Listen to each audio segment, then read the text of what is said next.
어제 재판에서요. 최순실 씨가 정유라하고 전혀 관련이 없는 재판임에도 불구하고 본인 스스로가 굉장히 흥분했다고 하면서 얘기를 했단 말이에요. 이거는 어떤 의도가 느껴집니다. 이게 최순실 씨의 그 재판이나 태도를 보면 그 상당히 법조인들도 그런 표현을 쓰시는 것 같은데 상당히 날이 갈수록 진화한다 그러잖아요. 그러니까 깨뚫어 본다는 거죠. 워낙 출석을 많이 하고 법조인이 다 됐어요.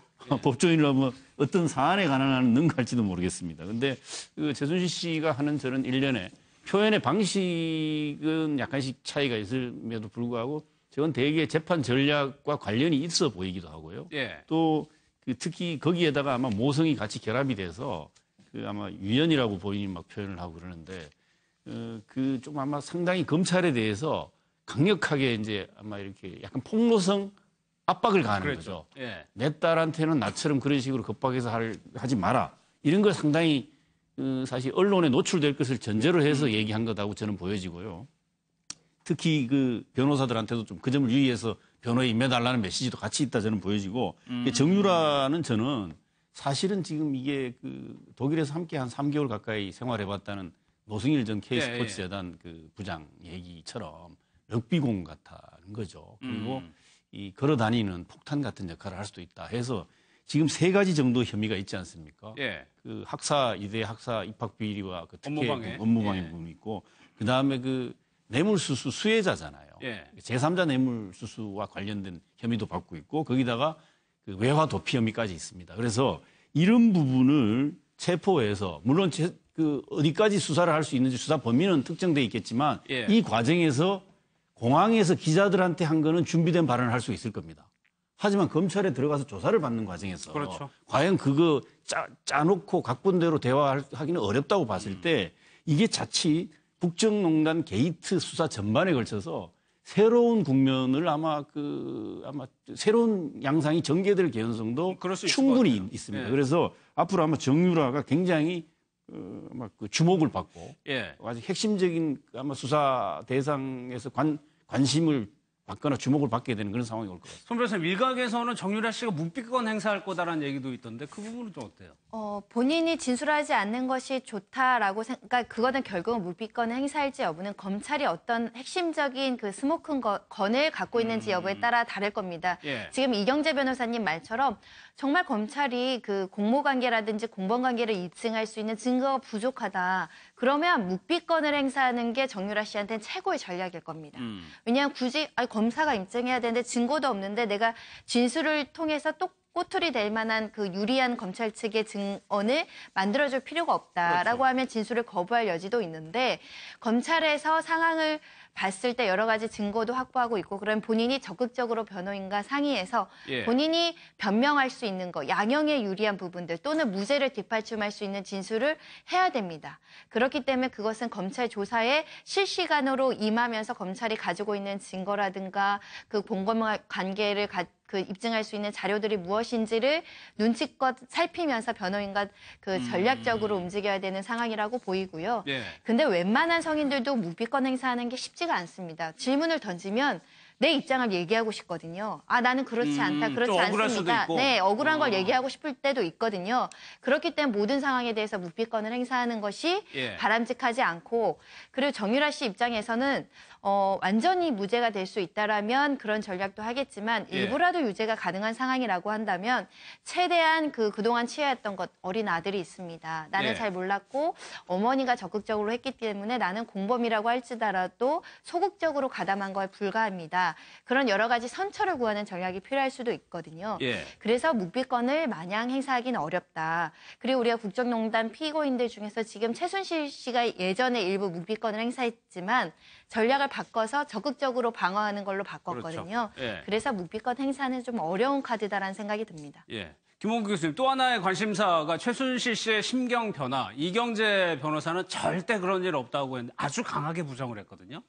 안 그럴 수가 없어 보이는 측면도 있는데요. 딸이 이렇게 들어와서 조사받고 있는데. 당연히 마음의 동요가 있을 겁니다. 그런데 그동안에 최순실 씨를 봤을 때는 쉽게 동요하지 않는 굉장히 기획적이고 자기 자신이 상황을 판단하는 데 있어서 아주 뛰어난 그런 스타일이거든요. 예를 들어서 박 전 대통령은 어떤 상황에서도 재판부 앞쪽만 보고 주변은 전혀 보지도 않고 그랬죠. 재판 관련 서류에만 집중하지 않습니까? 얼마나 밉겠습니까? 자기 자신의 사실은 눈도 마주치지 못하던 그런 이 심부름해주던 최순실 씨에 의해서 이런 상황이 됐지 않습니까? 예. 박 전 대통령 그래서 뭐 구치소에서도 영한 사전만 보고 있고 나름대로 무심한 그런 측면들이 있을 텐데 최순실 씨는 다양한 생각을 많이 합니다. 그렇기 때문에 첫 만남에서는 전혀 주변을 안 봤지만 어제는 이제 박 전 대통령을 두 번 바라봤습니다. 다시 말해서 상황 판단을 하는 데 있어서 본인의 여러 가지 전략적인 판단을 하는 스타일이고요. 최순실 씨는 그동안에도 엄청난 일 했지 않습니까? 여러 가지 뭐 삼성을 끌어들이고 이 와중에서 엄청난 돈을 여러 가지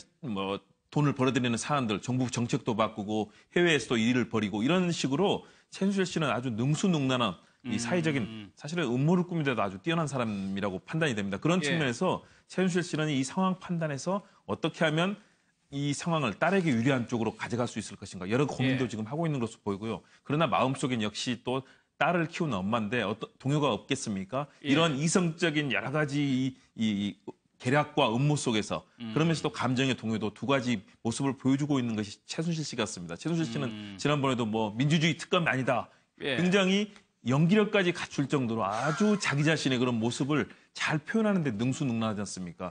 그런 측면에서는 박 전 대통령과 이 두 사람이 1m 남짓 거리에서 보여줬던 대조적인 모습들 이런 부분이 사실은 국민들에게는 굉장히 인상적인 장면이 될 것 같습니다. 이제 관건은 딸이 엄마 말을 듣느냐 여부겠네요. 그렇죠. 어제 재판에서 이렇게 1m 남짓한 거리에 두 사람이 있었는데 이종구 실장님 어제 재판이 10시간 가까이 진행이 됐는데 그렇습니다. 두 번 박근혜 전 대통령을 봤다. 네. 이 기자도 대단하네요. 10시간 그렇죠. 동안 이걸 계속 지켜봤다는 주시했다는 건데. 얘기죠. 예. 자, 두 번 본 상황이 어떤 상황이냐면 지금 최순실 씨와 박 전 대통령이 1m 남짓한 거리인데 중간에 거대한 산맥이 하나 있습니다. 이경재 변호사. 그렇죠. 180cm의 키. 그러니까 최순실 씨의 변호사이기 때문에 박 전 대통령과 최순실 씨 사이에 앉아 있는데 그래서 사실 일직선으로 있기 때문에 사실 눈이 마주칠 수가 없는 상황이에요. 그런데 이 두 번이 뭐냐면 이 변호사가 뒤에 있는 변호사들과 이렇게 이야기를 나누려고 뒤를 이렇게 돌아섰을 때 그때는 공간이 좀 있잖아요. 그래서 최순실 씨와 박 전 대통령이 충분히 볼 수 있는 그런 상황이었는데 그런 두 번에 최순실 씨는 은연중에 박 전 대통령을 바라보고 있었는데 박 전 대통령은 한 번도 흔들림 없이 정면만 바라봤다. 바로 그 대목을 지금 기자가 그 10시간 동안 지켜보면서 그 짧은 두 번의 어떤 상황을 지금 이 보도를 한 것이거든요.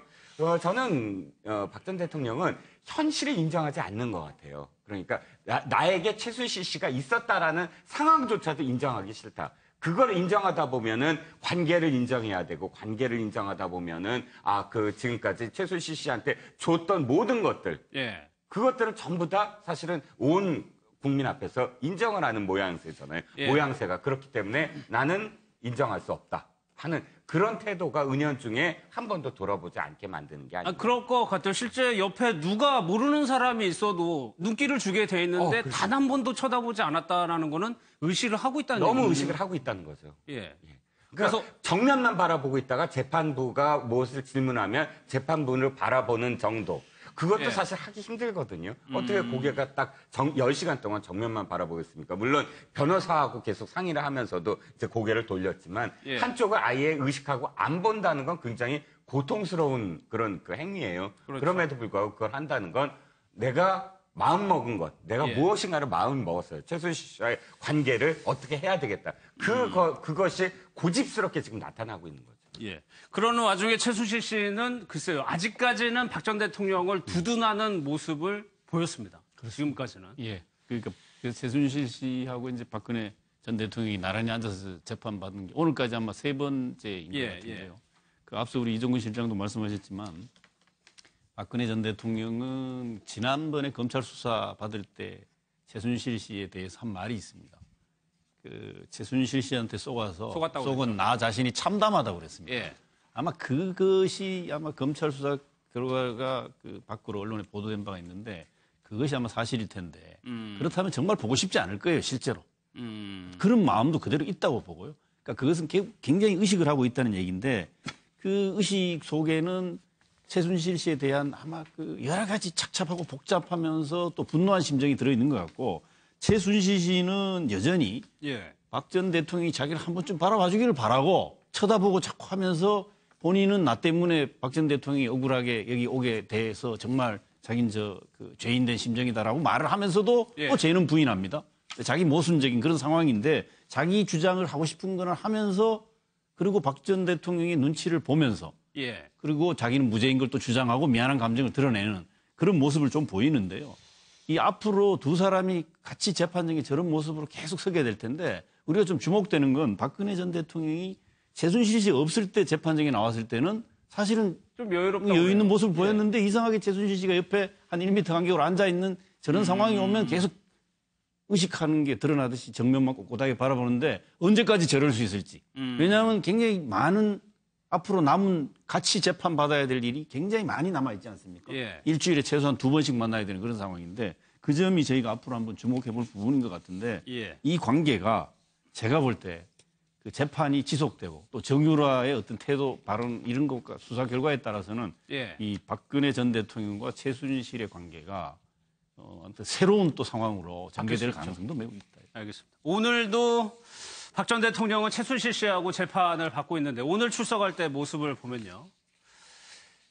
김 교수님. 뒤를 쳐다보거든요. 박근혜 전 대통령이. 내리면서 언제나 항상 앞이나 옆 왼쪽을 봤었는데 오른쪽 차 뒤편을 쳐다봤는데 왜 그랬을까요? 힘을 얻고 싶었겠죠. 예. 나이를 맞아주는 지지자들이 있는지. 왜냐하면 최근에까지는 사실은 두려웠을 겁니다. 처음으로 정말 스스로 피고인이 돼서 지금 재판정에 출두하지 않습니까? 예. 새로운 상황, 대통령이란 권력에서 언제나 많은 비서와 또 수행원들에 둘러싸여 있다가 지금은 완전히 호롤단신으로 이제 구치소에 있는 입장이었는데 그렇죠. 최근에 일단 지지자들이 다시 한번 뭐 이렇게 어제 왔었어요. 그렇습니다. 어제. 예. 지지자들이 왔었고 또 실제 법정에서도 어제의 경우 황강호 비서실장을 비롯한 과거의 비서진들이 왔지 않습니까? 거기서 뭐 일어서서 인사하는 모습까지 보여줬죠. 그러다 보니까 아 나를 지켜주는 사람들이 이제 또 왔는가. 사실은 뭔가 마음의 위안도 얻고 좀 더 힘을 낼 수 있는 계기를 찾기 위해서 예. 뒤편을 두리번거렸는데 사실은 보이지 않았습니다. 그런 모습을 통해서 결국은 현재 맡고 있는 박근혜 전 대통령의 마음이 어떤 것인지 굉장히 허탈하고 이 어려운 상황 속에 처해 있어서 굉장히 마음이 정말 가라앉았을 겁니다. 그런데 약간의 힘을 얻었는데 오늘도 예. 정말 힘을 얻고 싶었다. 이런 생각으로 둘러봤는데 아마 이런 상황들이 이제는 점점 더 정상적인 상황으로 오고 있다. 본인의 위치를 지금 깨닫게 되는 계기가 될 거라고 보고요. 재판의 과정도 사실은 지금은 앞만 보면서 아무런 표정을 보이고 있지 않지만 예. 이제 현실을 깨닫게 되면서 앞으로 재판이 정말 긴 시간 이루어질 거 아닙니까? 그러면서 조금 더 달라진 모습을 볼 수 있지 않을까. 예. 정말 일반 사람들도 저런 상황에 들어가면 사실은 공황 상태에 초기에 빠지지 않습니까? 그러나 점점 더 익숙해지고 나의 현실을 돌아보게 되는데 힘을 얻고 싶었던 그래서 고개를 뒤로 예. 돌려갔던 그 모습이 참 안타깝기도 하고 그러나 또 아직까지도 18가지 모든 것을 부인하고 있는 국민들의 분노는 아직도 크다는 점에서 좀 답답하기도 합니다. 그러니까 저희가 이제 추정을 해볼 수밖에 없는 건데 마침 어제 같은 경우는 한강욱 비서실장 같은 경우에는 박근혜 전 대통령이 법정으로 들어오니까 일어서서 인사하는 모습을 보였었거든요. 그러니까 전직 대통령에 대한 예우를 보이고 또 바깥에서 우리가 응원하고 있다, 지지하고 있다라는 것을 보여주기 위한 어떤 그 태도라고 보이고요. 사실 더 이례적인 것은 그 변호인단 있지 않습니까? 예. 10명. 박 전 대통령이 들어오는 순간 모두 다 일어나서 기립을 했다라고 합니다. 변호인단이요? 보통 피고인이 들어올 때 변호사가 일어나서 아. 인사하는 경우는 없고 유일하게 법정에서는 재판부가 최고의 권위이기 때문에 재판부가 들어오면 전혀 기립합니다. 아마 그런 것들을 피고인한테 하는 것은 매우 이례적이고 어떻게 보면 법정에서 이제 판사한테 부여된 권위를 뛰어넘어서 피고인에게 그런 의전을 했다는 부분에 대해서 이례적이다 이렇게 얘기하는 사람들이 많은데요. 아마도 변호인단이 기립한 게 더 이례적이군요. 변호인단 입장에서는 내가 피고인이긴 하지만 그래도 전직 대통령이니까 그냥 존경했대. 또 그 변호를 하시는 분들은 다 박 전 대통령을 지지하고 박 전 대통령을 돕고자 본인들이 하시려고 하시는 분들도 많기 때문에 예우 차원에서 기립을 했던 것으로 보이고요. 그리고 실제로 아마 박 전 대통령은 재판정에서 이렇게 기립을 해주고 자기를 지지하는 사람들이 방청을 와주고 그리고 막 승리하십시오. 뭐 진실이 승리할 겁니다. 이렇게 한마디라도 던져주면 아마 그게 좀 위안도 될 것이고요. 많이 부담되고 경직되고 힘든 상황에서도 그래도 나를 알아주는 사람이 있구나라는 생각이 들 수 있습니다. 그래서 그 지지한다라고 진실이 승리하는 걸 보여달라고 얘기한 방청객한테 박 전 대통령이 미소로 화답했다고 하죠. 예. 그런 부분에 있어서 아마 거기 참석하시는 분들 중에는 이 탄핵에 찬성해서 그 지켜보시는 국민들도 계시겠지만 또 박 전 대통령을 지지하는 사람들도 섞여 있을 텐데요. 예. 박 전 대통령이 어찌됐든 지지하시는 사람들한테 화답했다. 그리고 예. 내릴 때도 혹시 지지자들이 있나 그래서 쳐다본 게 아닌가 싶습니다. 예. 고개를 돌려서 미소로 화답을 했다. 뭐 어떤 기사에서는 환한 미소라고까지 하던데 아무튼 미소로 돌려서 화답을 했다. 그런데 이종우 시장 여기 보면은 한강욱 실장이나 허원재 전 수석이나 청와대 같이 근무한 경력이 있었던 분들인데 네. 친박 의원들은 아직까지는 안 보는 그렇죠. 말이에요. 그러니까 예. 일단 정치적인 어떤 이해관계라고 해석을 할 수밖에 없을 것 같아요. 예. 왜 삼성 자택에 그때 8명이 서 있었을 그렇죠. 때 뭐 삼성 뭐 사저 정치냐 이런 비판이 이어진 바로 그 다음 날부터 이어졌는데 바로 그 다음 날부터 이 8명은 마치 해체돼 버렸습니다. 기억하실지 모르지만 그래도 서청원 의원 같은 경우는 뭐 한두 번 이렇게 집회에도 나오고 했는데 예. 아예 집회에도 안 나온 의원들이 많아요. 나 최경환 의원 같은 경우 사실 그 태극기 집회 한 번도 안 나왔다고 그래서 삼성동 자택 갔을 때 태극기 그 집회하던 분들이 막 비판하고 그랬거든요. 그러면 이 8사람들은 왜 그랬느냐? 앞으로 자신이 과연 박근혜 대통령을 계속 지지하는 것이 자신의 어떤 마지막 다음의 의정활동 또는 예. 그 후에 총선에서 어떻게 될 것인가 그걸 계산할 수밖에 없거든요. 그렇기 때문에 친박 의원들은 지금 조심할 수밖에 없고 그나마 지금 전 수석이나 비서실장 이분들은 사실 그렇게 나빠 보이지 않아요. 왜냐하면 청와대라는 조직이 어찌됐든 좀 주군을 모시는 그런 어떤 성격 비서였으니까. 아닙니까? 비서였으니까. 비서라는 것의 어떤 성격상 본다면 차라리 지금까지 안 나간 것이 나는 더 이상하다. 도리어 지금까지 지키지 못했던 어떤 부분들 검찰 출석할 때도 사실 아무도 없었잖아요. 예. 그런데 도리어 이런 어떤 청와대 수석이나 비서실장을 했던 비서관들이 이렇게 지켜주는 것, 이 부분은 저는 그렇게 비판받을 부분은 아니라고 봅니다. 알겠습니다. 오늘 재판 상황을 좀 보면요. 마사회 부회장이 증인으로 나왔는데 이재명 씨. 이 정윤의 문건이 공개되기 전부터 이미 최순실이 비선 실세라는 소문이 승막에 있었다라고 증언을 네, 했습니다. 그러니까 이 증언이 이상영 그 전 마사회 부회장의 예. 이 증언은 어떤 의미를 갖느냐 하면요.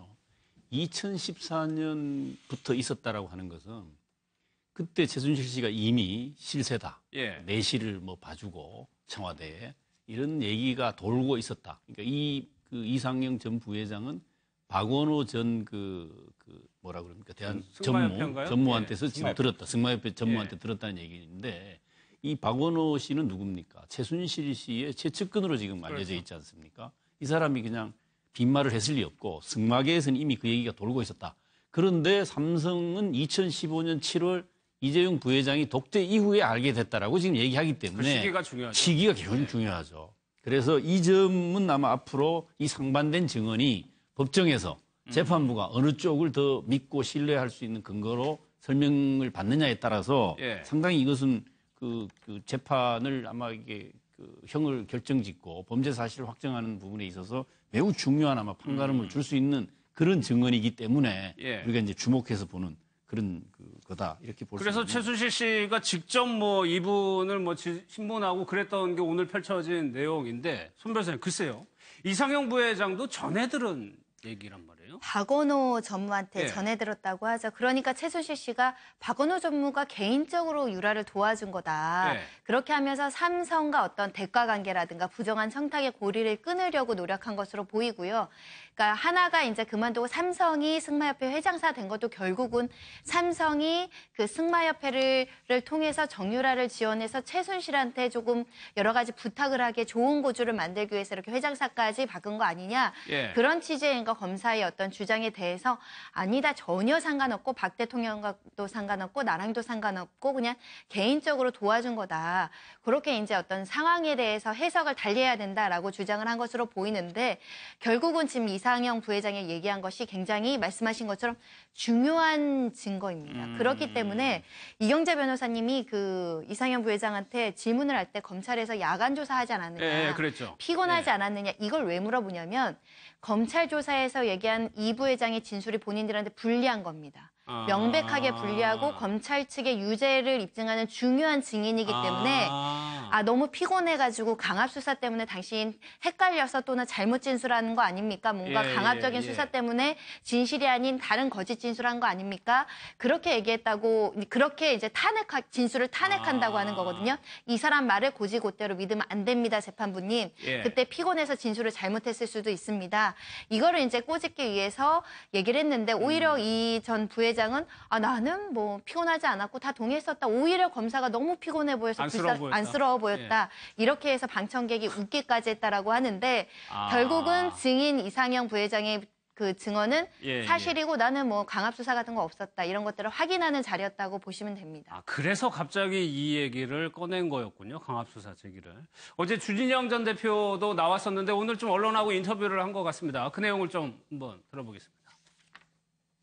또 우리나라의 증권사가 한 20여 개 거기에서도 거의 한 군데 두 군데 빼고는 다 이거를 해줘야 된다. 그런 분위기였거든요. 완전히 엮은 겁니다. 뭐 어디를 도와주라 하는 거하고는 제가 정말 확실하게 말씀드리는데 그 누구를 봐줄 생각 이거는 손톱만큼도 없었고 제 머릿속에 아예 그게 없었어요. 또 당연히 뭐 국민연금이나 이런 데서는 챙기고 있었겠죠. 그래서 거기에 어떤 결정이 내리든 간에 그거는 국가의 올바른 그 정책 판단이다. 그렇게 생각을 합니다.